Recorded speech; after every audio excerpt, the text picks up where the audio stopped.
FunSupermart.com。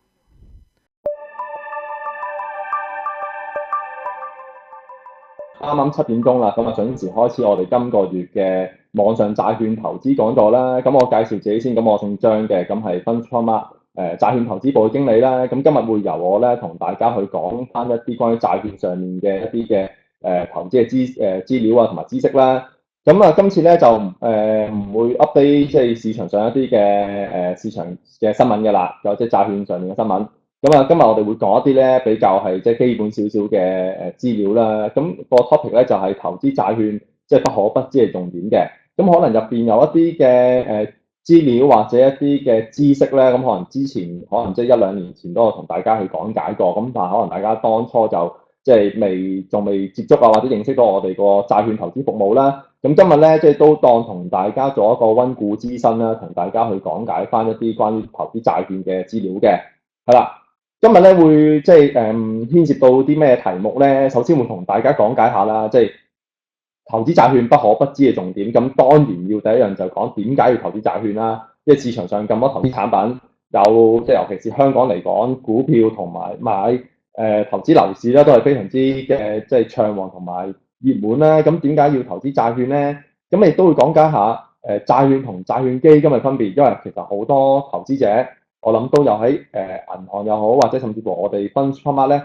都有投資開啲債券基金嘅。咁其實兩者之間有啲咩分別咧？一陣間都會同大家講解下。咁另外咧，有啲人都會擔心話，我買債券咁會唔會驚個流動性風險好大咧？會唔會我買咗但係賣唔出咧？想攞翻錢攞唔到咧？都會同大家講解下嘅。咁另外就會講解下一啲即係關於冇評級債券啦，一啲投資高收益債券要留意嘅風險啦。另外，投資級別同埋我哋叫一啲非投資級別咧，亦都叫做高收益債券啦。中間其實有啲咩分別咧？同埋投資一啲債券嘅時候，如果個發行人佢係冇派到息嘅，咁有啲咩情況會發生咧？咁今日主要係會圍繞住呢啲咁嘅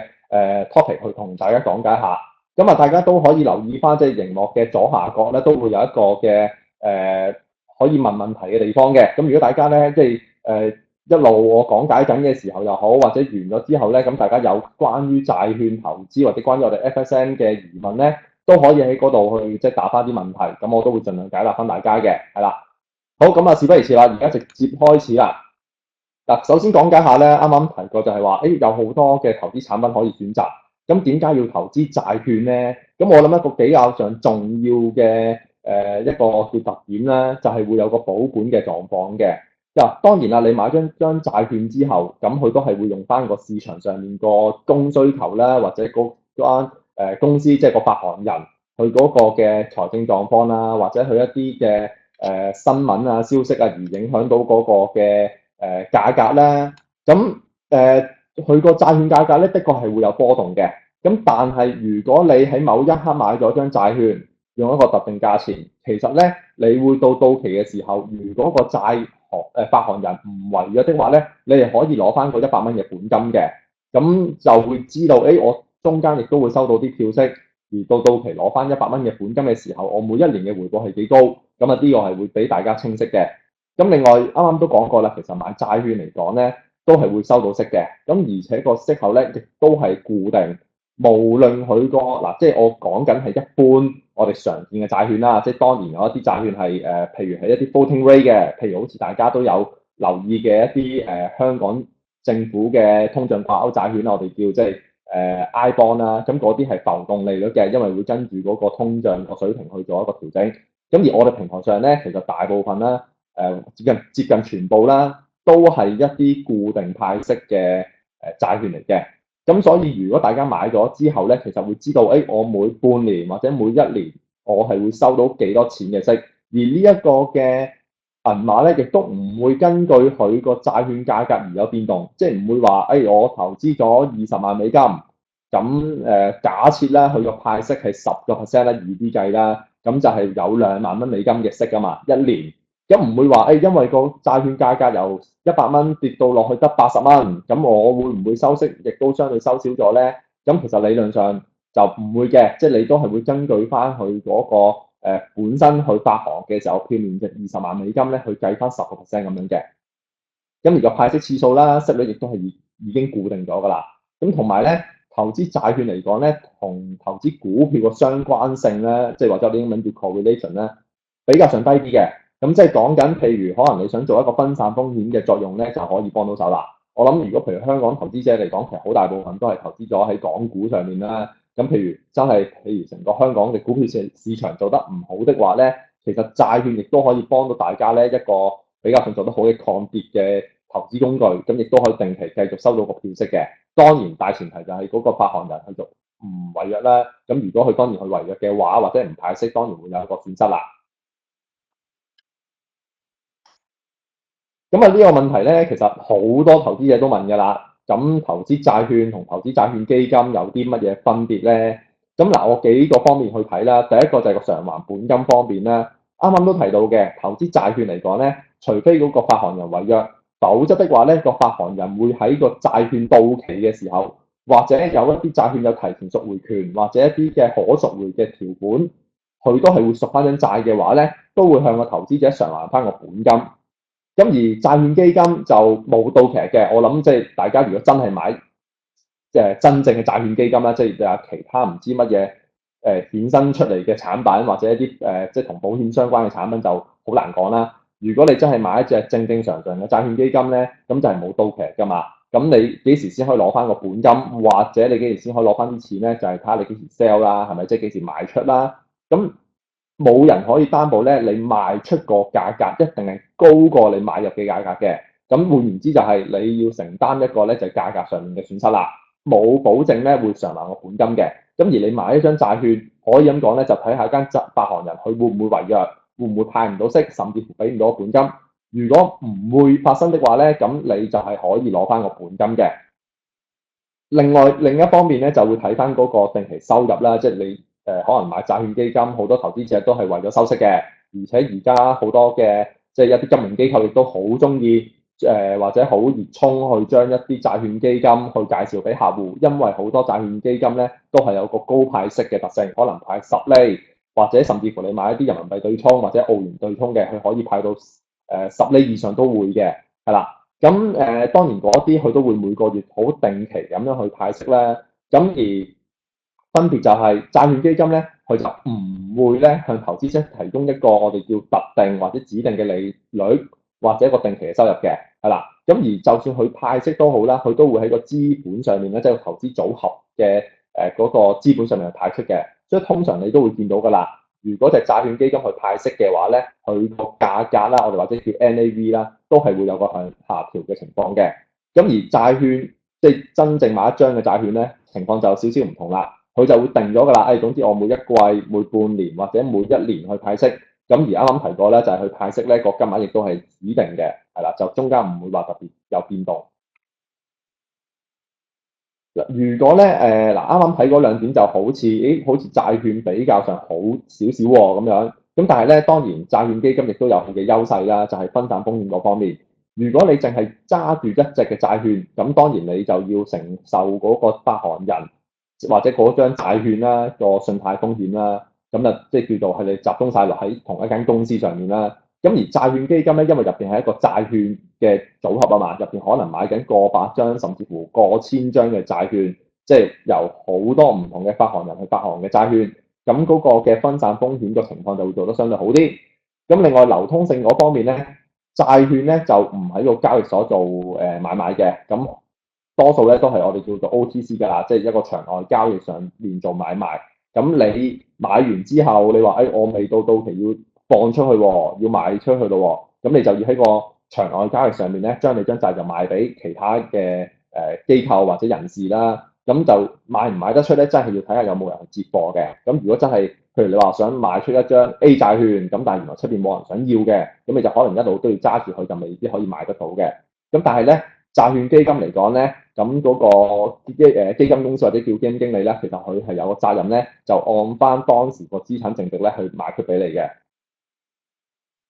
係啦，嗱簡單做一個總結咧，就係喺嗰個首次投資金額上面會有個分別啦。債券基金咧通常就比較低嘅，即係講緊你港紙8000蚊或者1000蚊嘅美金咧都可以投資到落去㗎啦。咁而債券嚟講咧，入場費相對比較高啲啦。如果人民幣債券咧，通常要100萬人民幣啦。如果係一個美金債咧，通常要20萬美金。咁但係我哋咧，因為我諗如果大家留意開我哋動向都知啦，我哋都喺即係近呢1-2年就推出咗有個債券快線嘅服務啦。因為好多客戶都反映就係話，我投資一張債券要20萬美金，咁好似個價格嚟講，即係個入場費相對高喎。咁我哋亦都將部分一啲嘅債券咧就減到去10萬蚊美金嘅喺債券快線入邊。咁即係你講緊10萬蚊美金咧，都已經可以嘗試投資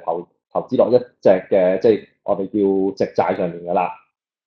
咁到期日方面咧，債券基金就冇啦，債券就多數都係持有到期日啦，除非一啲永續債係啦，永續債就係冇到期日嘅。收入嗰方面咧，就債券基金就係唔固定啦，即係無論個息率又好，或者個資本嗰個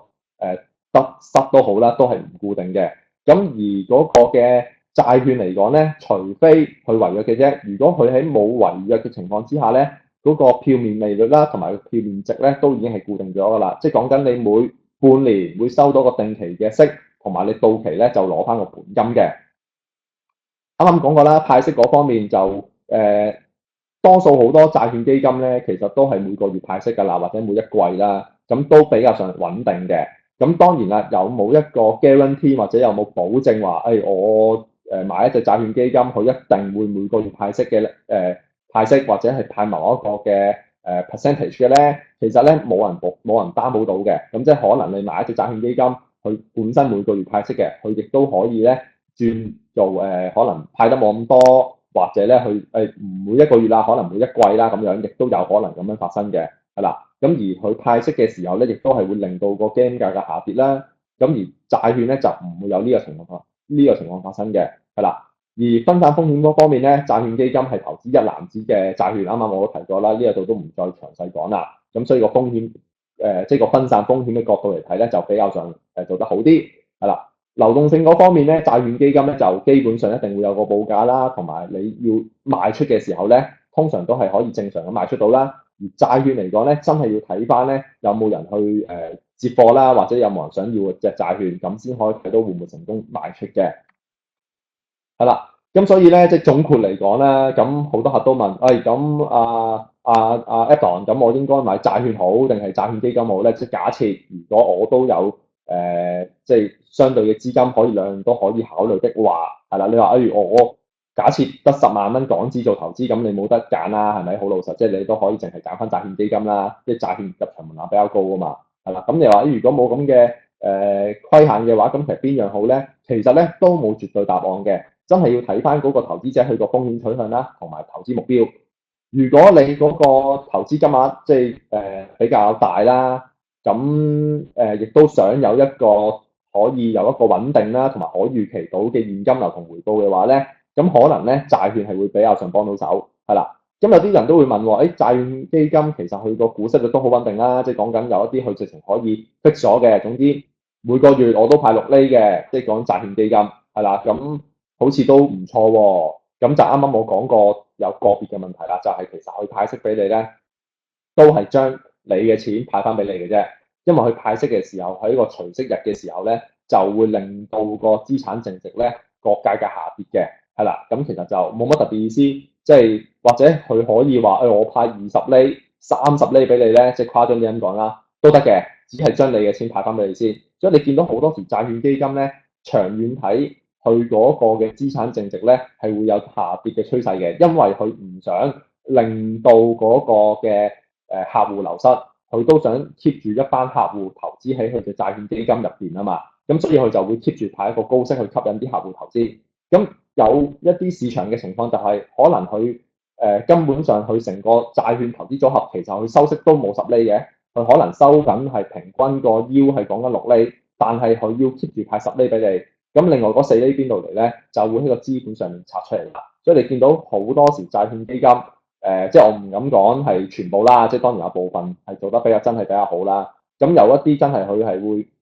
嗰個價格嚟講，長期個趨勢都係向下嘅。咁你而睇翻個我哋叫總回報啦，即係睇埋個價格嘅變動，同埋睇埋派息咧，有時都未必真係唔好話蝕啦。就算唔蝕都好，未必真係有咁理想嘅回報嘅。即係可能你收息1年你收咗10厘，但係原來個價格跌咗8厘嘅假設，咁可能你中間咧其實你真正嘅回報咧其實得2厘嘅啫，係啦，咁你就要考慮，其實債券好啊，定係債券基金好啦。如果你想有一個穩定同埋可預期嘅收入咧，債券就會幫到手。如果你想話，我想做一個分散風險嘅，係啦，唔想太集中，即係唔想將啲雞蛋擺晒同一個籃入邊嘅，咁可能就會考慮債券基金啦。好啦，呢一個咧亦都好多投資者喺投資債券嘅時候一個比較上大嘅，我叫一個障礙或者阻礙啦。咁就係話，債券嚟講個流動性風險會唔會好高咧？嗱，其實我哋喺2014年1月份開始做債券呢個嘅業務啦，都即係3年幾嘅時間啦。其實咧，我哋見到咧個問題唔會話十分嚴重嘅。咁即係好多時講緊投資者去買完張債券，佢想喺二手市場上面放出去咧，其實個問題未必會好大嘅。咁當然啦，有一啲個別債券，譬如可能一啲港紙債啦，或者一啲私人配售嘅債券啦，又或者一啲真係可能個問題比較嚴重嘅，即係講緊可能個價格跌咗好多，即係間公司真係面臨一個比較上大嘅違約風險嘅。咁嗰啲你真係想喺市場上面 sell 出嚟揾人接貨咧，真係相對比較難嘅。或者有人幫你接貨都好啦，可能個價格都比較上低，係啦。咁除咗呢啲情況之外咧，其實你肯用翻個市場價格去做賣出咧，其實問題未必會好大。咁債券個流動性其實同股票一樣㗎啦，即係都係睇市場個主導啦，睇個供求嘅情況啦。咁一般而言咧，個港元債券計價嘅債券咧，供應量比較少㗎，係啦，因為多數始終美金係叫做一個國際嘅貨幣啦，咁多數嘅發行人都係發行一啲美金債嘅。咁港紙債其實真係少公司做發行，就算有都好啦，都可能真係一啲私人配售嘅，咁金額未必會好大。咁另一方面，佢供應唔係好多，但係需求亦都比較上龐大，因為而家即係雖然已經取消咗個投資移民投資落去，即係嗰個債券上面啦嗰個嘅政策啦，咁但係其實而家都有一部分係申請咗投資移民嘅客戶咧，係需要買入一啲譬如港元嘅資產嘅，咁好多時佢都係諗住，唔係為一個好高嘅回報，純粹為一個嘅資格，咁佢哋去投資落去一啲比較上穩定嘅投資產品。咁其實港元債券咧係個比較上好嘅選擇嚟嘅，對佢哋嚟講係啦。咁所以佢哋有好多時都會揀一啲港元債去買啦，而且買完之後咧，佢因為要擺7年啊嘛，咁所以佢7年入邊咧之間咧佢就未必會係放出嚟㗎啦。咁所以個交投嚟講咧，真係相對比較上低嘅。咁我哋會觀察到啦，譬如一啲藍籌企業啦，或者一啲嘅國際知名嘅跨國企業發行嘅債券咧，個流動性嚟講咧係比較充裕嘅。咁而一啲內房嘅債券嚟講，如果係比較上即係叫做一線、二線內房發行嘅債券咧，嗰個成交亦都係相對嚟講比較活躍嘅。咁另外啦，咁我如果大家有留意開債券嗰個嘅市場，都知有一啲我哋要國際評級機構會俾一啲嘅評級俾一啲公司，或者俾佢張債券啦。咁你好多時都會客戶都會問一啲冇評級嘅債券係咪唔值得投資咧？其實就未必嘅，係啦，因為冇評級債券咧就唔代表佢個信貸質素一定係好差，或者有啲人都會問。冇評級債券係咪仲衰過一啲非投資級別或者叫 high yield 嘅債券咧？其實就唔係嘅。如果大家有留意翻我哋嘅網站咧，你會見到好多實力雄厚或者叫做香港嘅藍籌公司啦。你見佢咧都好特別嘅喎，佢係冇評級嘅喎，即係唔好講評級高定低先啦。佢直情係我哋而家網站係 show 緊標準普爾同埋惠譽啦呢兩間國際評級機構嘅一啲 rating 啦。咁一啲嘅藍籌公司咧都冇 rating 嘅喎，咁係咪代表佢哋做得好差咧？間公司或者張債其實就未必嘅，係啦。因為有一啲即係比較上實力雄厚嘅公司咧，其實佢嗰個財政實力都已經係廣泛受到認同啦。即係舉個例子，譬如可能即係長江或者講緊恒隆地產，我相信如果香港嘅投資者或者唔好講投資者啦，香港嘅土生土長嘅人嚟講咧，都理論上冇乜唔識呢兩間公司嘅，亦都知道呢兩間公司嚟講個實力相當比較上雄厚，係啦。咁所以大家咧去考慮投唔投資佢張債券嘅時候咧，都未必會好用一個評級機構去俾佢評級咗一個參考嘅，都可能會睇翻間公司佢嗰個嘅品牌啦，或者睇翻佢間公司嗰個財務狀況咧，而去做一個考慮嘅。咁所以咧，其實呢啲公司嚟講，佢哋想要攞嗰個評級嘅時候嘅意欲咧，就比較上低啦。咁亦都有一啲公司，佢因為個技術性或者結構性嘅因素咧，佢冇攞到個評級啦。咁因為咧，如果譬如佢啲公司發債嘅時候，佢要攞一個比較上好嘅信託評級，即係講緊係投資級別或以上啦，佢就會受一啲咧條件約束嘅，即係譬如講緊佢嗰個嘅負債水平唔可以去到咩水平啊，又或者佢嗰個資金運用上面會受一啲限制啊，因為佢要即係有一啲條款保障翻個債券嘅投資者或者債券持有人啊嘛，咁所以咧佢就要有一啲咧對間公司嚟講係比較上資金運用冇咁靈活嘅政策咧，先至可以俾到個比較上高嘅評級佢嘅。咁嗰啲公司嚟講咧，我又冇理由因為我要攞個評級又放棄我發展業務啦，或者放棄我運用我資金嘅靈活性啦，所以佢就索性唔攞啲評級啦，亦都有咁嘅情況嘅，係啦。咁當然亦都唔排除有一啲公司佢個質素真係好差，真係差到可能攞完出嚟係攞3個 C 嘅咁嘅情況之下，咁嗰啲就倒不如唔好攞好過啦。咁可能有部分公司亦都會咁諗。咁或者有一啲去發債嘅時候，可能係一啲私人配售，佢發金額講緊唔會好大嘅，即係講緊可能1億港元咁樣，或者1億美金，即係金額唔算好大嘅時候，佢攞嗰啲評級機構嘅評級咧，亦都需要俾一個銀碼嘅，即係俾一個嘅費用嘅。咁佢可能唔覺得唔需要額外嘅一個費用嚟講咧，咁佢就未必會攞嗰啲評級啦。啱啱咧就講完一啲我哋叫做冇評級或者即係未評級嘅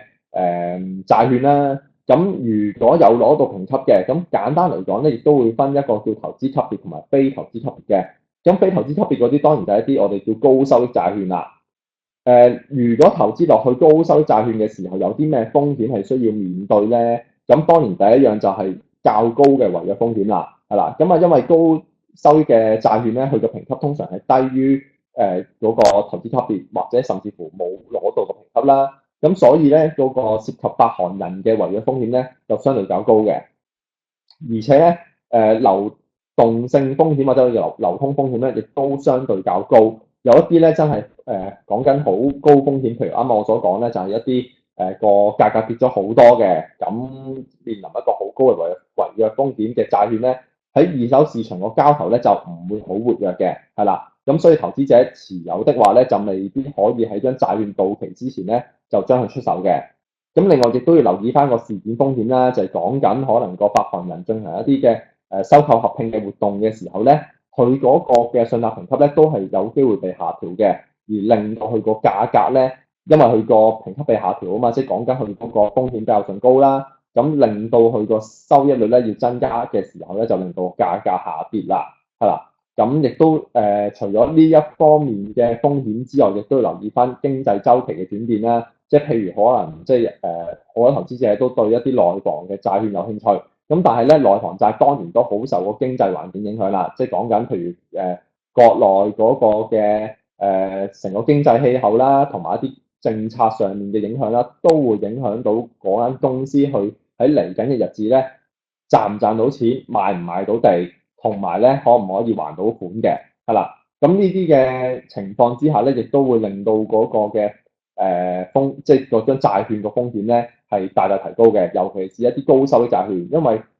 講緊高收益債券咧，即係佢嗰個嘅發行人咧個實力相對嚟講冇咁強，咁遇到一啲經濟狀況下滑嘅時候咧，一啲譬如3、4線嘅公司咧就首當其衝㗎啦，反而一啲龍頭公司咧比較仲大咧，佢哋個抗逆能力或者叫做即係喺一個比較差嘅環境之下嘅生存空間咧，相對就會大啲。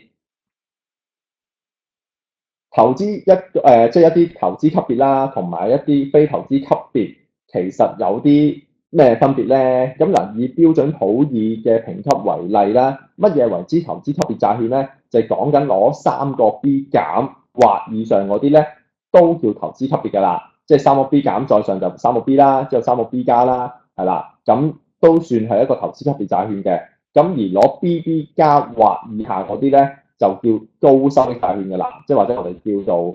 非投資級別啦，或者甚至乎再難聽啲啦，有啲叫做垃圾債券或者叫真邦嘅，咁都係 BB 加或以下。喺回報方面咧，嗱，即係如果即係當然年期唔同係會有唔同嘅情況啦，但係通常嚟講，大概啦，普遍嚟講個投資級別債券嘅回報相對嚟講比較低啦，普遍就係大概2至5%咁上下啦。咁而高收益債券咧，通常就高過7%，但係大家要留意翻咧，因為其實而家成個債券市場啦，即係尤其是我哋平台上面見到嘅一啲高收益債券咧，其實個價格咧都上升咗唔少嘅。所以令到平均嗰個 yield 咧係有個下降嘅趨勢。咁而家睇翻咧，其實好多咧，就算真係 high yield 嘅一啲嘅債券嚟講咧，個回報都可能冇7%㗎啦。如果就快到期嘅話，可能得翻5%啊、6%咁上下啦。違約風險方面咧，當然投資級別嗰個風險比較低啦，high yield 嚟講比較高啦。同股市相關性嚟做比較咧，投資級別債券咧嗰個嘅風險都比較低嘅。咁而高收益債券咧，始終佢嗰個嘅同股市相關性咧比較上高，即係講緊如果個股市跌嘅話咧，咁其實一啲 high yield 嘅債券咧個跌幅都係相對投資級別債券嚟講比較大嘅，係啦。咁而債券價格嘅波動，投資級別就比較上穩定啦，個波動性冇咁大啦。high yield 嚟講咧就比較上個性質比投資級別債券嚟講咧就似股票，咁即係講緊個波動性亦都相對大啲㗎啦。啱啱講過啦，受經濟環境影響咧，投資級別因為都係主要由一啲比較上實力雄厚嘅公司做發行，所以個受經濟環境影響個情況比較上低嘅。咁而 high yield 嚟講咧就比較上高。唯一一個咧就係講緊個受市場利率影響啦。受市場利率影響咧，反而就係一啲 high yield 嘅債券咧個影響相對低啲嘅，係啦。原因係咩咧？原因就係個息差係其中一個嘅因素啦。即係講緊譬如可能個市場利率由1% 加到去2%，咁但係啱啱提過就係、高收益債券咧，通常嗰個嘅yield咧，可能有7% 以上嘅。咁就算佢將嗰個嘅市場個利率由1% 升到2% 都好啦，中間個息差咧都仲有5%。咁投資者咧就未必會因為呢5% 嘅息差，或者唔會因為我要賺2% 嘅回報而放棄7% 嘅回報噶嘛。調轉，如果一啲投資級別債券，佢可能派緊息都係派緊2-3厘嘅。咁原來市場利率都升到2厘咯，即係講緊可能我擺落銀行做存款，做個定期，個回報多1至2厘嘅時候咧，啲人就可能會放棄去投資一啲投資級別債券，反而去做一啲其他嘅存款啊嘅一啲嘅地方擺落去㗎啦。咁流通性嗰方面咧，投資級別債券嚟講相對高嘅，咁而 high yield 嚟講就真係要睇翻個別嘅債券或者個別嘅發行人。而匯率風險咧，兩者就冇乜大分別嘅啦，因為都要睇翻張債係用咩嘅貨幣發行。如果假設你我哋香港人咁，當然買港紙債就唔需要受任何嘅匯率影響啦。即係如果喺投資張債嘅層面上面，咁如果你話買美金債嘅，即係港元同美金暫時都仲係掛鈎啦，咁所以亦都唔會受一個好大嘅匯率風險影響啦。但係如果你話我買一張人民幣嘅債券，咁當然就要睇翻你呢一刻港元同人民幣中間嘅匯率，同埋將來你賣出嘅時候，或者將債券到期嘅時候，你攞翻人民幣兌翻做港紙，中間個差價或者個匯率係點樣啦？係啦，咁當然要留意翻中間都可能會承受個匯率風險嘅，係啦。當然除咗喺嗰個你投資張債券，張債係乜嘢嘅貨幣上面會有個匯率風險之外啦，亦都要留意翻間公司嘅，即係如果你投資張債券佢係係投資喺即係佢間公司業務可能喺國內嘅，咁亦都會受即係間公司自己啊，亦都要受一個人民幣個對其他譬如美金上面嘅一個匯率個變動而受到影響嘅。我諗如果大家呢排咧都有留意開債券嘅消息啊，都會見到近排有個別嘅公司啦，都會有一個比較上大嘅違約風險啦。咁呢一度都同大家講解一下，就係啱啱講到啦，投資高收益債券咧，面臨嘅違約風險係相對比較上高啲。咁如果真係面臨佢有應該咁講啦，有咩情況之下叫做違約咧？其實如果佢唔單止話佢到期冇俾翻個本金嘅，如果佢中間要派息，即係啱啱講過啦，其實你買債券佢會定期派一個嘅票息噶嘛，即係講緊可能每半年都會派息嘅。咁如果佢冇按到佢本身 set 落嚟嗰個時間去派息嘅話，會有啲咩情況發生咧？當然啦，中間個情況可以其實好多個嘅，咁呢一度係講唔晒。但係以我哋嘅經驗咧，通常嚟講有即係一般啦3個情況啦。第一個就係咧，佢會喺嗰個寬限期之內咧，籌募到資金，亦都係派發到個票息嘅。因為好多時咧，將債券發行嘅時候咧，喺個契約上面或者個 contract 啦上面都會講過，就係話如果佢喺派息日冇派息，而喺派息日30日之內都未派翻息嘅話咧，就會發生一個違約嘅情況㗎啦。咁換言之咧，其實個發行人係會有30日嘅時間咧去集資嘅，係試下嘗試嘗試可唔可以咧去還到個票息。通常嚟講咧，個發行人都唔會想間公司咧步入一個違約嘅情況㗎啦。即係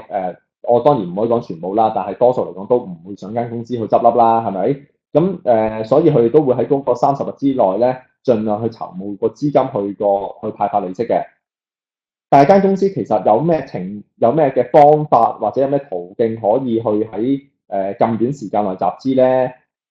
當然佢可以去做喺債券市場或者問銀行借錢啦，但係呢個相對嚟講比較難嘅，因為張債其實已經係冇派息啦嘛，即係講緊佢已經係潛咗一個好大嘅違約風險㗎啦。就算喺市場上面再發債再 refinance，即係通常嚟講咧，正常張債到期，間公司再發債冚債咧就好正常嘅，係啦。咁好多公司都係咁㗎啦，即係所以你見好多時啲公司發行張債券，佢都寫個資金用途係愛嚟還翻邊一張債嘅，或者一般營運用途嘅，通常都係講呢啲咁嘅原因㗎啦。咁嘅情況之下，其實好正常嘅，就唔好話覺得哇佢要債冚債喎，咁好似間公司好唔健康嘅，其實就未必嘅。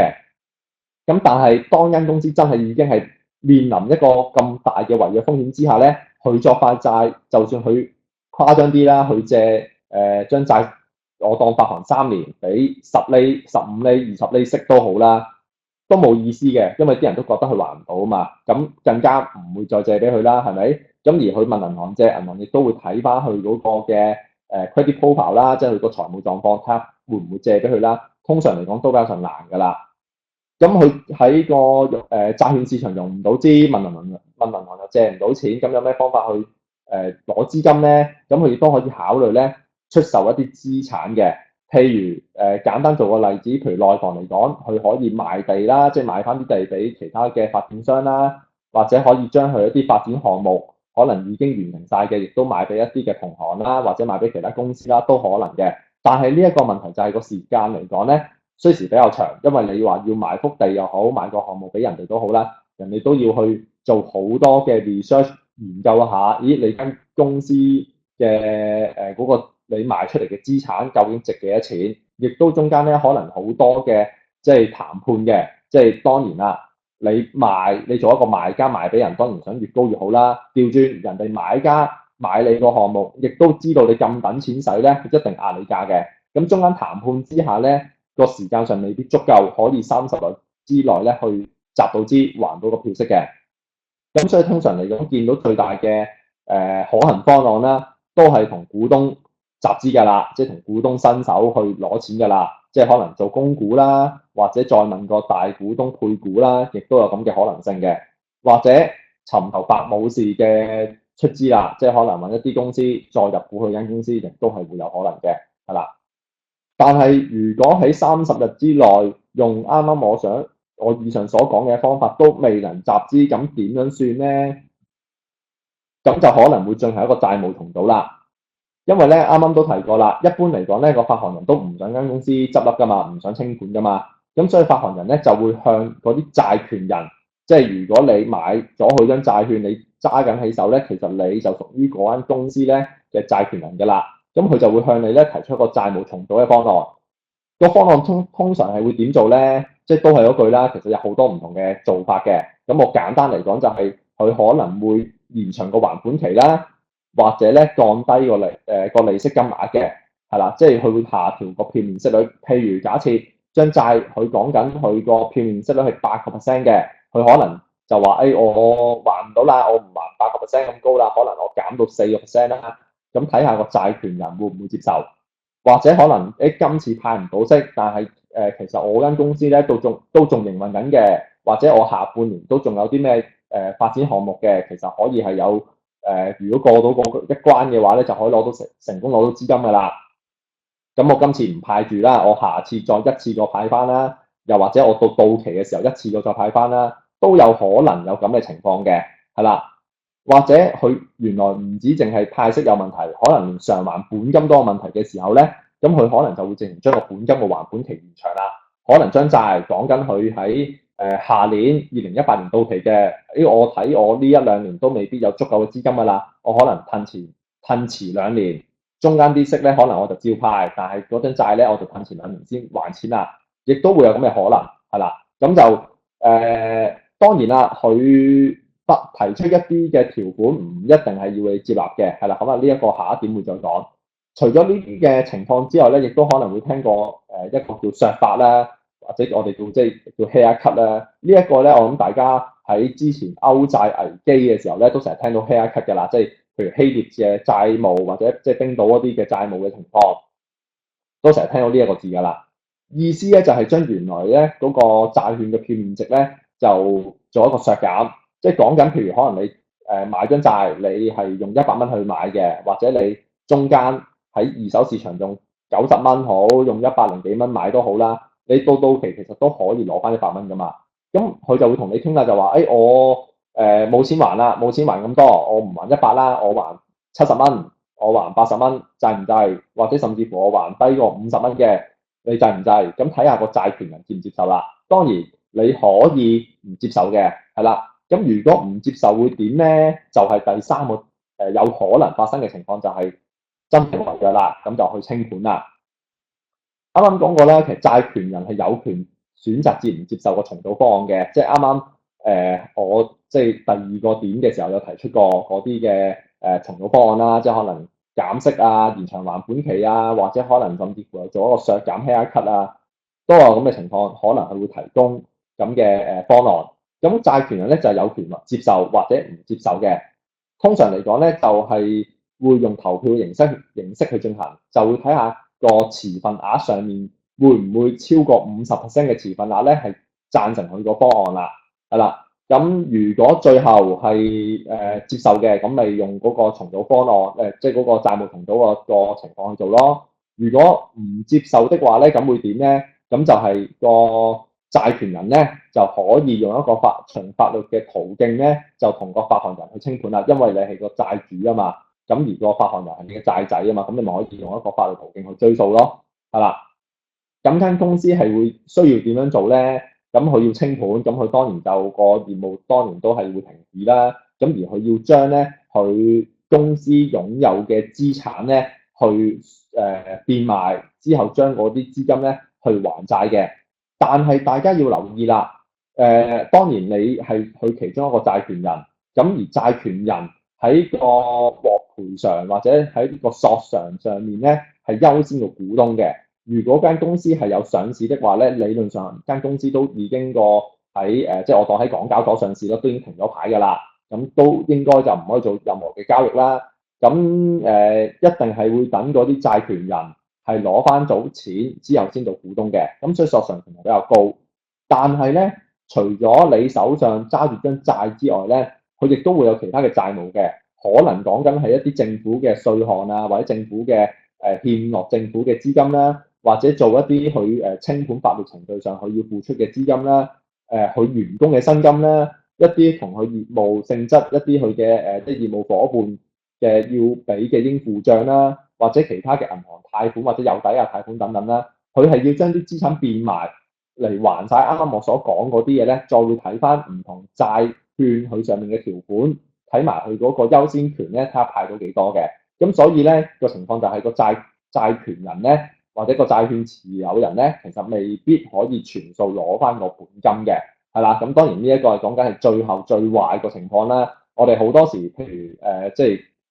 之前我哋公司見到一啲債券，譬如係一啲內房發行嘅債券，咁有個票息上面係派唔到的話咧，都係會做一啲債務重組嘅方案嘅，係啦。咁如果真係要去到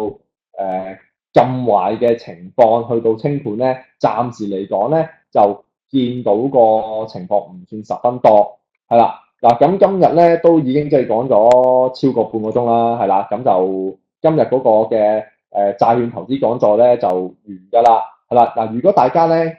可以睇睇呢一個風險聲明啦，係啦，同埋一個標準普爾嘅免責聲明啦。咁如果大家有問題咧，就可以喺個左下角嗰度咧就去打翻一啲問題，係啦。咁我就會同大家去解答翻嘅。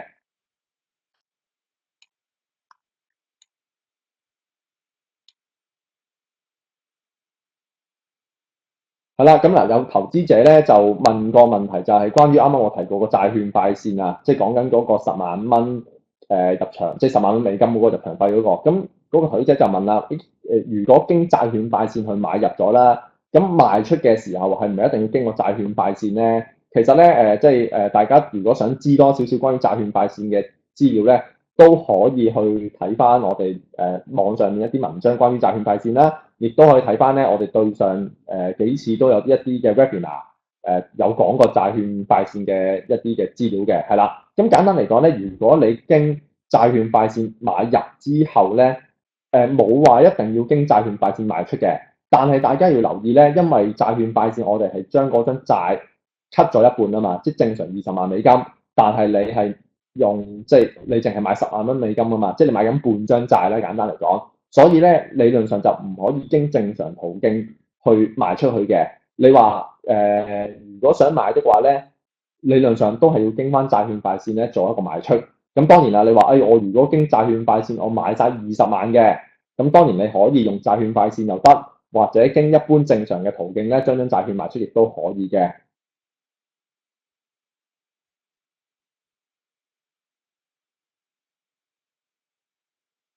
係啦，咁嗱有投資者就問，都係關於債券快線啦，即係啱啱講個 Bond Express 啦。咁投資者就問啦，經銀行去買債嘅時候要做一個 PI 啊，即係 Professional Investor 專業投資者。咁喺我哋經我哋個債券快線上面買，需唔需要咧？咁就係唔需要嘅，係啦。咁啊，如果經喺債券快線買嗰啲債券咧，咁全部都係唔需要咧做一個 PI 咧，亦都可以去買得到入去嘅。咁當然，我哋平台上面亦都有部分嘅債券咧，係需要一個叫做專業投資者 PI 先至可以買到。咁你買嘅時候，如果你想買入，其實佢會有如果需要係一個 PI 咧，其實佢會有個提示同你講翻，呢張債係需要一個專業投資者先可以買到嘅。咁你就要再聯絡翻我哋啦。咁其實而家我哋都可以提供一個申請做一個 PI 嘅 service 嘅，就係你提交一個即係我哋俾翻張表格俾你啦，你 declare 翻即係申報翻係一個專業投資者，亦都提供翻一個叫做足夠嘅支持一個文件俾我哋啦，即係可能你要prove 到自己有一定嘅 asset 嘅，咁我亦都可以咧幫你去個 status 咧將你轉咗個 PI，咁亦都可以買到我哋平台上咧一啲係 PI 先買得嘅債券嘅，係啦。嗱，因為時間差唔多咧，咁如果大家冇特別問題嘅話咧，我哋今日嗰個嘅網上投資講座啊，即係債券網上投資講座咧，就喺呢一度結束㗎啦。如果大家可能遲入嚟嘅，咁亦都想睇翻一開始嗰個嘅PowerPoint 嘅話咧，咁亦都可以咧上翻你過幾日之後咧上翻我哋網站咧，我哋都會盡快 upload 翻上去我哋網站咧，俾大家瀏覽翻嘅，係啦。咁啊，首先多謝大家出席啦，同埋下次可以再同大家見面㗎啦，拜拜，拜拜。多謝大家出席啦，多謝大家出席啦，多謝大家出席啦，同埋拜拜。多謝大家出席啦，多謝大家出席啦，多謝大家出席啦，多謝大家出席啦，同埋多謝大家出席啦，多謝大家出席啦，多謝大家出席啦，同埋多謝大家出席啦，多謝大家出席啦，多謝大家出席啦，多謝大家出席啦，多謝大家出席啦，多謝大家出席啦，多謝大家出席啦，多謝大家出席啦，多謝大家